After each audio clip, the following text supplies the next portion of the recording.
Hello guys, and welcome back once again. Today we have this exponential equation right here, and pretty much we're going to be solving for the value of x. Now before we start, feel free to pause the video and give it a try first, because you can even look at this question right here and then straight away tell the answer. However, if you can't do that, then take your time, watch this video, and I'm going to show you a step-by-step of solving it. Now let's go. Now, looking at the values that we have on each side of the equation, you notice that this is 1 and it's a very good number, right? So we are not going to pay attention to that because we can manipulate 1 in so many ways. What we are going to do is that we're going to be changing all these values right here in a different form. So this is what I mean. For this one, I'm going to keep it because it's a prime number, right? So I'll just keep it like that. We have 3 to the power x, then plus. Now this 12 right here is the same as 3 times 4. Now somebody may ask, why am I writing this one in this form? I'm doing this because at least we know that one of the terms contains 3, right? This 3 right here. So if I do it this way, maybe we can just do factorization. All right, so this is what I have. Then the 12 is having a power of x, so I have to keep it right here. All divided by, we have 4, I'm gonna have to keep it, and then plus 16, which is also 4 times 4, which is 4 squared, but I would like to write it this way, and then to the power x. And the right hand side, like I said, there's no problem with that. All right, now remember, if we have something like this, a times b all to the power, let's just say m, this right here is the same as a to the power m times b to the power m. So with that being said, we can also go ahead and then rewrite these ones in this form.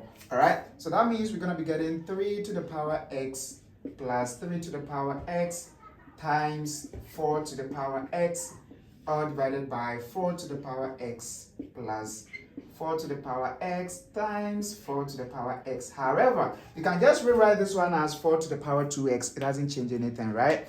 Let's go. Now, this is equal to 1. I almost forgot. Now, over here, you notice that we have 3 to the power x, 3 to the power x, 4 to the power x, 4 to the power x, 4 to the power x. You can just factor them out, right? So we're going to be getting 3 to the power x out. Then right here, we are left with 1, then plus 4 to the power x, because we have just factored out these two values, right? Then divided by, we can also factor 4 to the power x right here, and we are having 1 plus.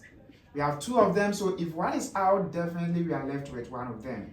And this is still 1. Now look at this equation carefully. You notice that the terms inside the parentheses are the same. So if they are the same, it means that we can do cancellation since we are multiplying, right? And precisely, we are left with 3 to the power x divided by 4 to the power x, which is this right here.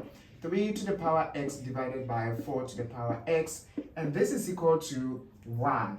This one is really horrible. Let me do it well. Cool. Now, look at what exactly is happening here. The powers are the same. So if the powers are the same, then hopefully we can write this as 3 divided by 4, or to the exact same power that we have.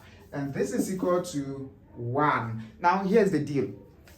The whole of this is equal to 1. Let me put it down before I explain. This is equal to 1. However, we are looking for x. Now, somebody may choose to take log on both sides, but I don't think that is a smart move, because we can manipulate 1 in so many ways. 1 is the same as 100 over 100. It is the same as 2000 over 2000. It is the same as 2 million to the power 0. So like I said, we can manipulate 1 in so many forms. So if we have this one and we are just looking for x, the smart move is that we can rewrite this one as 3 over 4 to the power x is equal to the exact same thing, 3 over 4. But guess what? Because we have 1 here, we want to rewrite it in this form, and the power will basically be 0. So once the power is 0, we are good to go, right? So the whole of this is equal to 1, and we have this right here. Therefore, the bases are the same, the powers are also the same. Pretty much that's it, right? So quickly, we can just say x is equal to 0. And that is the answer to this question right here, right? So if you found the video useful, don't forget to give me a thumbs up, follow me for more, and I'll see you again on the next video. Of course, thanks for watching, as always.